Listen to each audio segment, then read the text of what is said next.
नमस्कार दोस्तों, स्वागत है आपका हमारे YouTube चैनल में। दोस्तों आज की इस वीडियो में परसेंटेज के मोस्ट इंपोर्टेंट प्रश्नों को करेंगे जो हर परीक्षाओं में बार बार प्रश्न पूछे जाते हैं। इन प्रश्नों को हम शॉर्ट ट्रिक और कॉन्सेप्ट के साथ हल करेंगे। तो चलिए वीडियो स्टार्ट करते हैं। दोस्तों इसकी वीडियो हम जितने भी प्रश्नों को करेंगे एक ही कंसेप्ट के आधार पर करेंगे, यानी कि सवालों को शॉर्ट ट्रिक और विद स्मार्ट अप्रोच और बहुत ही कम समय में करेंगे। तो चलिए वीडियो स्टार्ट करते हैं।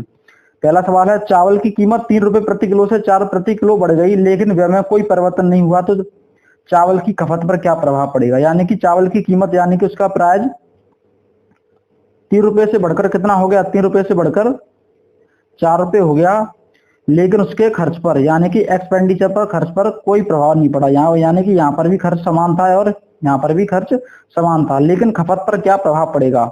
खपत पर क्या प्रभाव पड़ेगा, तो खपत हमेशा प्राइस की क्या होती है, उल्टी होती है, विपरीत होती है। यानी कि 3 यहाँ से 3 से 4 बढ़कर होगी तो खपत कितनी हो जाएगी, 4 से 3 उल्टी हो जाएगी बढ़कर। तो यहाँ से खपत 4 से कितनी हो गई, 3। कितने की कमी आई, 1 की कमी आई, और 1 की कमी किससे आई, किस पर से, 4 से आई। और परसेंट निकालने के लिए 100 का क्या करते हैं, हम गुणा करते हैं। तो 100 को 25 से काटते, सॉरी 100 को 4 से काटेंगे तो 25% की क्या हो जाएगी, इसमें कमी हो जाएगी। यानी कि 25% की क्या हो जाएगा, इसमें डिक्रीज हो जाएगा। ऑप्शन का भी करेक्ट हो जाएगा।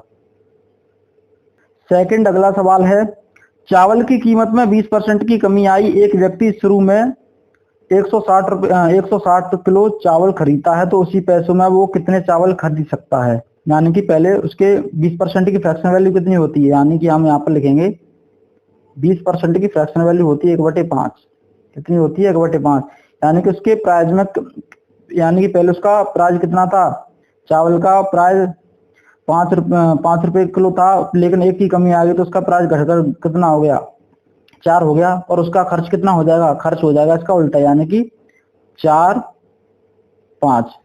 तो उसका व्यय यानी कि व्यय हमेशा समान ही होता है। यहाँ पर भी व्यय समान होगा 20 और यहाँ पर भी क्या हो जाएगा 20। तो ये बोल रहा है एक व्यक्ति शुरू में 160 किलो चावल खरीदता था, यानी कि खपत ये होगी दोनों 4 से बढ़कर खपत कितनी होगी, 5। यानी कि पहले व्यक्ति शुरू में, यानी कि खपत कितनी थी, पहले 4, यानी कि 4 यूनिट का मान कितना दे रखा है, 160। यानी कि पहले 160 किलो चावल खरीदा था, 1 यूनिट की वैल्यू कितनी हो जाएगी, ये 4 का भाग 160 में देंगे 40 केजी। कितनी हो जाएगी, 40 केजी हो जाएगी। तो अब उसी पैसों में कितने चावल खरीदेगा, यानी कि अब कितने चावल खरीदेगा, 1 यूनिट की वैल्यू कितनी होगी, 40। तो 5 यूनिट की वैल्यू कितनी हो जाएगी, 5 का 20, यानी कि 200 केजी। अब वह व्यक्ति उतने पैसों में 200 केजी चावल खरीदेगा। ऑप्शन इसका सी करेक्ट हो जाएगा। अगला सवाल है, यदि चावल की कीमत 20% कम हो जाती है तो कोई व्यक्ति 2 किलो अधिक चावल 360 रुपए में खरीद सकता है। चावल का मूल और वर्तमान मूल ज्ञात कीजिए। यानी कि हम पहले प्राइस लिखेंगे, 20% की कमी आ जाती है। 20% की फ्रैक्शन वैल्यू कितनी होती है, 1/5। यानी कि पहले कीमत 5 रुपए थी लेकिन 1 घट गई, कितनी हो गई, 4। और इसका यानी कि खपत कितनी होती है, खपत कीमत की उल्टी होती है, 4, 5 हो गया, और व्यय तो वही रहता है, व्यय तो हमेशा बराबर ही रहता है। तो को बोल रहा है तो कोई व्यक्ति 2 किलो अधिक चावल 360 रुपए में खरीदता है, यानी कि ये खपत हो गई 4 से खपत 5 बढ़कर हो गई, यानी कि इनका डिफरेंस कितना है, 1। यही एक डिफरेंस का मान कितना दे रखा है, 2 केजी दे रखा है।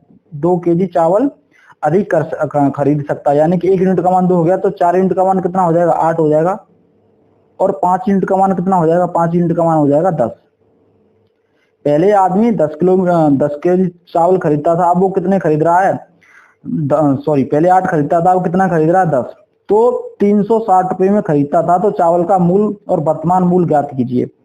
तो चावल का पहले यानी कि 360 में पहले कितने चावल खरीदता था, 360 में, यानी कि 360 में 8 केजी चावल खरीदता था, तो 1 केजी का मूल्य कितना हो जाएगा, 8 चौका 32, अच्छा हासिल 4 बचे, 4 पंजे 8 पंजे 40, यानी कि 45 रुपए।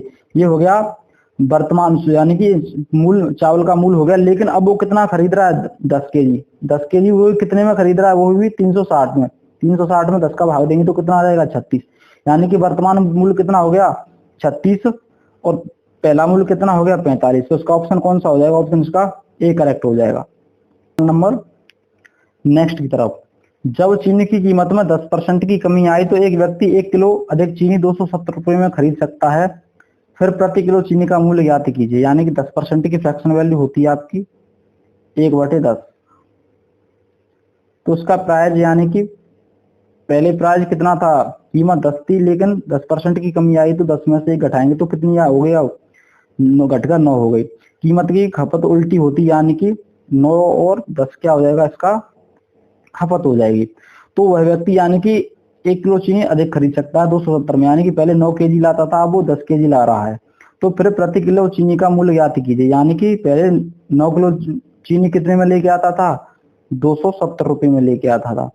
तो अब 1 किलो चीनी की कीमत कितनी आ जाएगी, तो 9 से भाग देंगे तो 9 तिया 27, यानी कि 27 सॉरी 9 तिया 27 यानी कि 30 रुपए, 30 रुपए पर किलो, यानी कि 30 इसका, यानी कि 20 का क्या हो जाएगा, करेक्ट आंसर हो जाएगा। उम्मीद करता हूँ आपको वीडियो पसंद आई होगी।